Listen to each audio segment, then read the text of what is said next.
Shamima Begum has lost her latest attempt to challenge the removal of her citizenship at the Supreme Court. You'll remember that Begum travelled to Syria when she was 15 years old to join ISIS. She had her citizenship revoked on national security grounds in 2019. But it didn't end there. Since then, she's made multiple attempts to appeal that decision. She claims she's a victim of trafficking. We're going to find out from filmmaker and journalist, a man who's met and spent time with Shamima Begum in Syria, Andrew Drury. Andrew, good morning. Good morning. Andrew, you know, this is a very complicated and in many ways a very sad story, but people take sides. And I think the problem with Shamima Begum is, and I don't wish to sound cruel about this, but I just think this is practical, is that people don't care. They don't care. They think it's over and done with, and they think she's... it's right that she doesn't get back into this country. I would say that is the mood, the feeling out there. What would you say? I agree. But even a citizenship wouldn't mean that she comes back into the country, because she can still face trial in Syria. And I think that's the right thing to do, because you've got to remember her crimes were committed on the Syrian people. If she was part of what they say the morality police, there'd be a few people that would have been frightened of her image. So I think she should have faced trial there in any case. So I don't think she should have come back, whether her citizenship was revoked or not. And you've got to understand, the Court of Appeal will refuse this because the evidence they had against her.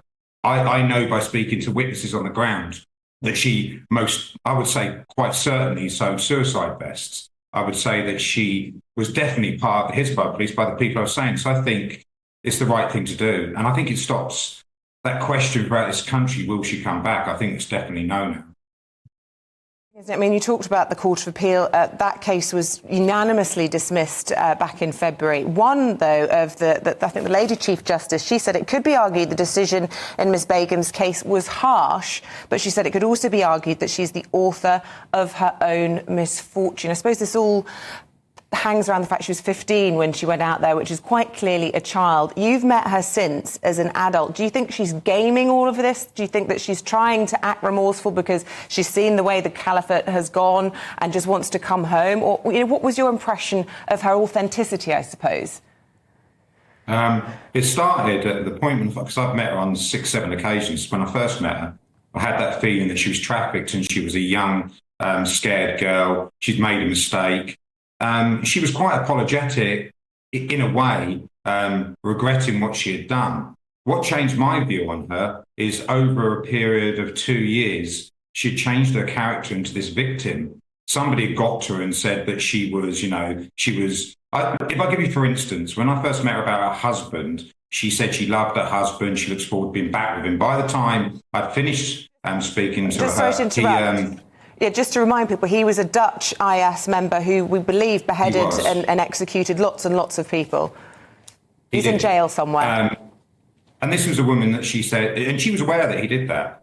She loved him. She cared about him. A lot of people said that would have been part of the radicalisation. But it wasn't, because she showed me pictures of scenes of her kid with chopped around the face. She painted this picture of a lovely family relationship. And by probably about a year or so into the relationship, she told me that he mentally abused her. And she became all of a sudden, after a year and a half, this victim, you know, she was a victim of trafficking. I'd never heard that for the first year of meeting her. The word trafficking, radicalisation never come out of her mouth. It's only towards the end. And she changed because she thought the opinion would change if she changed. As you can see, the Western clothes. This was orchestrated by the other girls in the camp that she became friendly with, the rest of the Western girls. Yeah.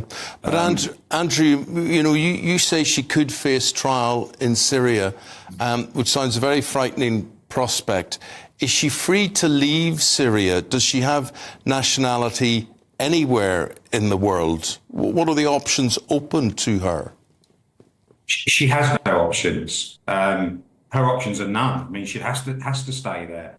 I know what she's like now because I've got a contact in the camp. She's suicidal. She's contemplating suicide. She doesn't come out of a tent anymore. But I think we've all got to realise what she's capable of, or what she was capable of. We feel sorry for this. We keep going back to 15. And yes, she was 15. But this girl would have committed crimes in this country if she was asked to. And you've got to be aware of that. And not only that, we can't be sure how safe she is as well, because they have telephones in the camp. And I know that there's camp marriages to ISIS, higher ISIS officials. So that's still going on in the camp. And we don't know whether she's still been in contact with ISIS throughout the time that she's in that camp. And I would suspect she probably has. I mean, I managed to get text messages to her for 2 years. Yeah.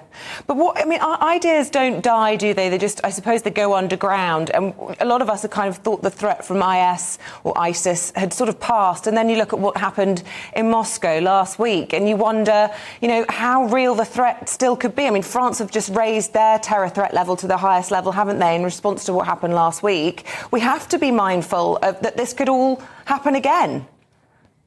Well, you might say the threat's lessened because the news don't show it anymore, because their eyes have been on probably other things and other wars, as we know. But travelling backwards, unfortunately, Syria and Iraq, the threat's never gone away.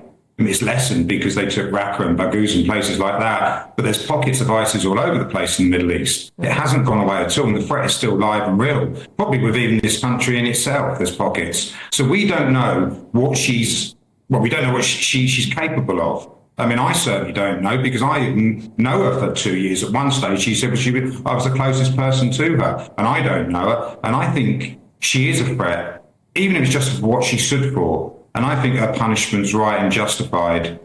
But Andrew, she's free, correct me if I'm wrong, to appeal and appeal again. I don't know who's paying for this, but she obviously isn't paying for it.